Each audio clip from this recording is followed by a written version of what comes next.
नमस्कार दोस्तों।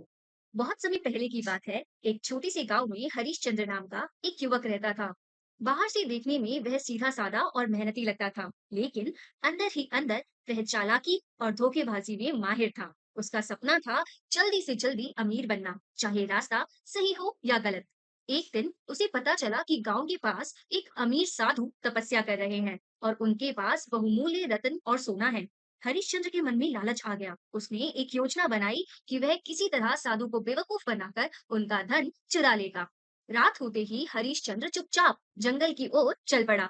जब वह साधु के पास पहुंचा तो देखा कि साधु ध्यान में मग्न है। वह दबे पांव उनके सामान के पास गया और जैसे ही उसने थैला उठाया, अचानक साधु की आंखें खुल गई। साधु मुस्कुराए और बोले, पुत्र, तू जो लेने आया है वह तेरा भाग्य नहीं, जो बुरे कर्म करता है उसका अंत भी बुरा होता है। हरिश्चंद्र ने साधु की बातों को मजाक समझा और थैला लेकर भाग गया। लेकिन तभी अचानक आंधी आई और रास्ते में उसे सांप ने काट लिया। जब वह जमीन पर गिरा तो देखा कि जिस थैले को वह समझ रहा था कि उसमें सोना है, उसमें तो सिर्फ पत्थर और राख थी।